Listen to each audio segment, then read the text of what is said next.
Hi, I'm Rob. And I'm Rob. And this is Ask Rob and Rob. Welcome to Ask Rob and Rob. Yes, it is a Tuesday, and that means we're here to answer 2 questions on behalf of listeners. Paul and Julian are doing the honours this week, and they've got some tough questions. Let's see how we get on. But first, I'm sure you've got a tough question as well, so here's how to send it our way. Yes, it's super simple. You can call in and leave us a voicemail by calling 013 808 0035, or you can go to propertyhub.net/ask. Super simple. Leave us a message either way, and you could get on the show, just like Paul has. I'm Paul, based in London. I've inherited a 3-bedroom semi in East Hull. It's the only property I own. It needs renovation. For that, I've been quoted $20,000, but kind of find it hard to imagine costing less than $40,000.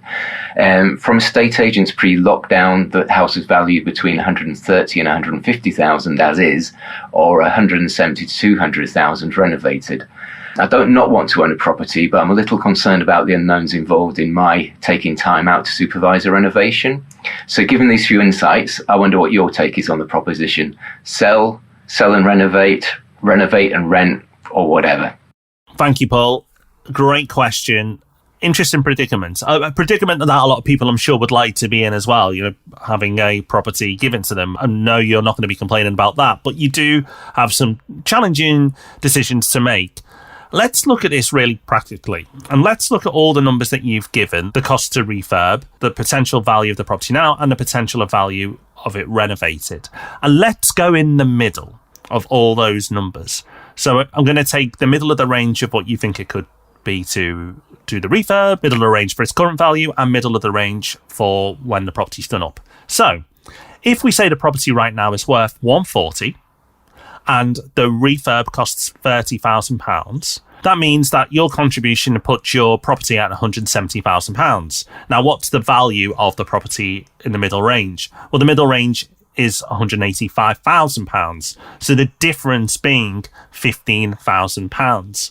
So if we just take middle range assumptions on all the numbers you've given, that if you do this work, it means you could potentially add £15,000 to the property, because you would have spent up to $170, but then the value would be $185. So that might be enough to help you make a decision. That £15,000 is your pay for going through the pain of refurbing this property and managing it from afar.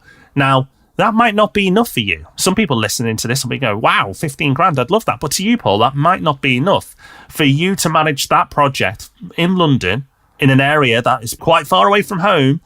15 grand might not be enough, and therefore you may go, you know what, I'm just going to sell as it is, and that's fine with me. I'll take that hit and somebody else can take the profit in that deal, but I'll just get out with none of the work. So it's really valuing your time and going, is that worth it to me?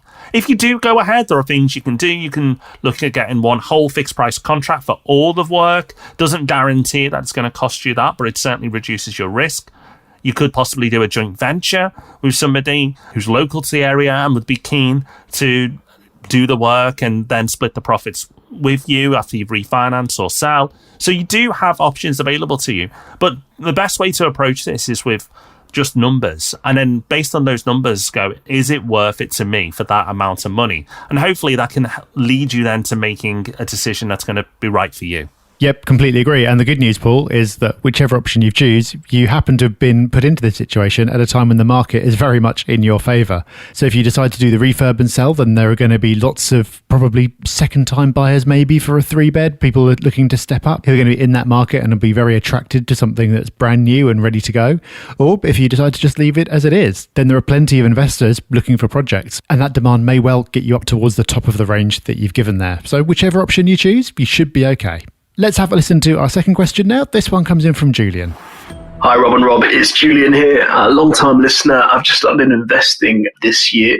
We bought our first property 3 years ago, renovated and added value. I'm just about to do an equity release by our first property, and I've mapped out the timeline using some of the phenomenal free tools you've given us from start to finish, deal to exit. And I'm just trying to make the best use of my time. And I was wondering what your opinion is on using that time from making an offer on a house and actually getting the key. So through the conveyancing process, those 6 weeks on average, what's the best use of our time? What can I be doing to really maximize preparation over those 6 weeks? Thanks. Cheers. Julian, that's a really good question. Not one we've had before. And there is often dead time when there doesn't seem to be much happening and perhaps you don't have the cash to go and start looking at your next purchase. So you come to a bit of a standstill. So a really good idea to think about how you can make the best use of that time. There's a few things that come to mind. The first is to not just let the conveyancing process happen in the background, but to actively push it along. The difference in speed between just kind of sitting back and letting the process happen versus being on everyone's case and pushing things through a couple of times a week is absolutely huge. You could shave weeks off the process just by being a bit demanding in a polite way. So using some of your time to do that is very much worthwhile. The other big thing that you can do, to whatever extent you can, is to get the property ready to rent out. So this depends, of course, on whether any work needs to be done to the property before you can rent it out and whether you're able to get access to it in any way. But you will win financially by pushing this process along as far as you can go. So if you can market it as is, then see if you can get in to take some photos or even just get access to some photos that have already been taken so you can use those to start the marketing.